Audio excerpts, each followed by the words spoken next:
Joining me now for an in-depth analysis on the situation in Sudan is Afro expert in Democracy Advocate Tapiwa Chadya. Tapiwa, very good evening. Appreciate your time. Now, two names come up, Burhan and Hemeti, as being at the center of this conflict. Just give us some insight, particularly based on the analysis that we've just watched in that clip moments ago. No, thank you very much for having me. So the battle that we have seen in Sudan is the battle for power between two generals, and tensions have been brewing for the past months, for the past year or so, between two of Sudan's most powerful generals who 18 months earlier had jointly orchestrated a military coup to derail the nation's transition to democracy. And over the weekend, we've seen for the past 7 days that those tensions between these two forces between General Abdel Fattah Burhan, who is the head of the RSF, the Rapid Support Forces, which is a paramilitary group, together with General Mohammed Hamdan Dagalo, they've erupted into an unprecedented battle, which has left hundreds of people dead and scores of people injured in these two countries. So what we have seen transpiring is that it then arose of a very small issue. The very small issue was that when they were sitting and having ceasefire agreements, there was one issue which has to do with the issue of integration of the paramilitary group into the army, where now we have the person leading the paramilitary group saying that they do not want to be part and parcel of the integration into the army because they believe that they've been playing a bigger role in the Sudanese politics. And that has resulted in the conflict that we have seen today, where these two army generals are now fighting tooth and nail, and they are not caring about the civilians who have been caught in the crossfire. So, in your opinion, is the integration of the one party into the army almost a disarming of that group? And does the general then perceive that that becomes a challenge? So, because they were involved in the coup which happened in Sudan, because they were involved, the RSF forces were involved, that joined hands together, these two army generals, in the ousting of Omar al-Bashir during the Arab Spring. So they then acquired a lot of power. They then acquired a lot of wealth as well, because we know how it is the military junta in the African politics, that once you get involved in a coup d'etat, you then are also able to go and capture some of the mineral resources. You have access to the mineral resources. Sudan is an oil-rich country. There's gold involved as well in Sudan. So everyone then has hands on those resources, and then they get money. So from those, now them getting into being integrated into the army, it feels as if they are going to be relegated. So they've refused that to say we don't want to be integrated into the army, because they believe that due to the history, history has got no blank pages. These were two army generals who together joined hands, and they were involved in the ousting of Omar al-Bashir. So by virtue of that, they believe they played a pivotal role in the history of Sudan. And then that is why now they are saying, look, we are not going to step down. We don't want to be integrated into the army now. Now, United Nations Secretary General Antonio Guterres has called for a ceasefire, or at least for a 3-day period, to allow for civilians to move out of these war zones, for aid to get to individuals that are running short of food. Do you expect it to hold? So currently we have had 3 ceasefires which has been broken down, and between these two parties, there are no signs that any of those parties is going to respect the ceasefire, because they've been trading blame on the past 2 ceasefires. They've been trading blame. The moment we have a ceasefire, it gets broken, no one respects it, and one party is blaming the other to say it was not us who then defaulted on the ceasefire.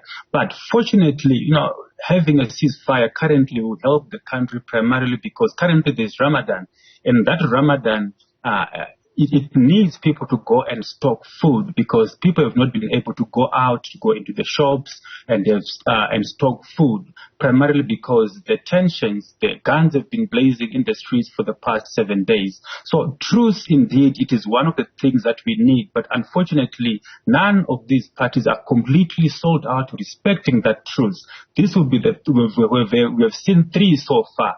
So these are the 2 generals who are going to fight to the bitter end.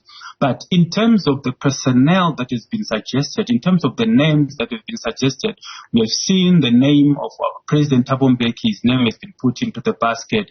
The United Nations Secretary General has also voiced his concern in terms of the peace. But the very critical people who have been mentioned is the envoy that has got to do with the South Sudanese leaders, the leaders coming from Juba, the leaders coming from Kenya as well. But currently, if we look at it in terms of the composition of the parties who are involved in this, the field is very messy right now, primarily because we have got the Russian group as well fighting in because they support the RSF, the Wagner group, which is there, because we know that the Russian government has always wanted to build a port in Sudan, and they always had a very good relationship with Omar al-Bashir. So that relationship as well, together with the Gulf countries which are involved, the United States of America and the other European countries which are involved, and all the other parties which have not been mentioned by names who are sponsoring the RSF. Everyone needs to be on the table when they broker these peace deals. But from wherever it looks now, it might mean that there is still a lot that still needs to be done for them to be able to have a meaningful and a proper peace deal. Well, it's pretty clear that there is a third force, albeit it's a bit of a multiplier, and that there's several hands that are involved in this peace process, or certainly the absence of peace. Now, you talked about Thabo Mbeki leading a delegation of African leaders that is likely to go in and try and broker a truce of sorts. Do you see it happening? Well, we remain optimistic. We speak of the optimism of grace to say that is what we hope, But due to the fact that we've got army generals and we've got other multiple parties which are out there, the foreign actors, the fact that we've got foreign actors, it leaves quite a big room for anyone to come and manipulate such a table. Because we remember that during the decades of the long rule of the strongman Omar al-Bashir, who was deposed in 2019, Russia was a dominant force, and because Russia was a dominant force after the ouster of Omar al-Bashir, the United States of America and the European nations, they began to competing with Russia for influence in Sudan. So once you have Russia and the United States of America, it becomes a political field of whatever is happening in Ukraine. So with those 2 forces involved, Bohan and Dagalo, they have also forged ties with Saudi Arabia as well, the United Arab Emirates. So it means that even Egypt as well is involved in the debate as well. So there is quite a lot of parties which needs to be involved, and the political field, the field currently, it is messy. So it might take a lot of time, a long time before it is properly brokered. If we look at the GDP of Sudan, the country has not been doing well. The country, without it doing well, but it still has guns, it still has weapons. It then tells us and gives a clear indication that there are many people out there, third hands, which are sponsoring the violence in Sudan. Obviously, because you've got mineral resources, which then get siphoned out at this particular point in time. Now, final question. When we talk about Hemeti's skilled paramilitary force, which numbers 100,000, according to estimates, just how much does this translate into mineral resources that are being used to fund an army of this magnitude? So we are speaking of millions of dollars which are involved in this.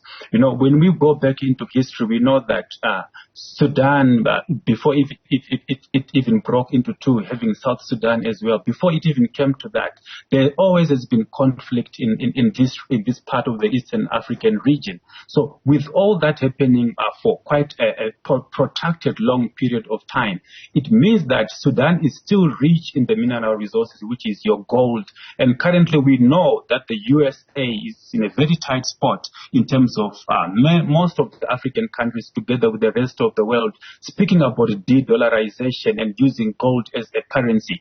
And the United States of America has been for a very long period of time exporting its own inflation to the countries outside of the European countries, especially in African countries, because everyone else has been using the US dollar. And during the COVID-19 pandemic, the United States of America then printed a lot of money and siphoned out that money out of the USA and using and assisting it as far as inflation is concerned. So now with the gold reserves which are in Sudan and everyone speaking about kicking out the US dollar from their own internal markets, it then puts a lot of pressure on the USA to get involved in this. And then it also puts a bit of pressure as well on Russia as well, because Russia and the United States of America, them being in the same place, on the same table, supporting different parties in this conflict which is happening in Sudan, where both the Russia and the USA are fighting for oil,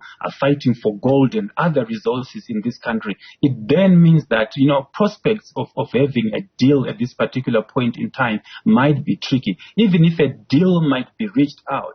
But the problem, the fact, and the other reasons why we still have this conflict is that from the previous regime, some of the political actors, they remained in government. They were not ousted. So when you have the old guard still being involved and being part and parcel of the transition government, it still then brings a lot of issues. We also know the effect of the former president Omar al-Bashir in Sudan is that he is still involved, you know, because we know General Dagalo and Burhani, they both were involved, number one, in the atrocities which happened in the Darfur region.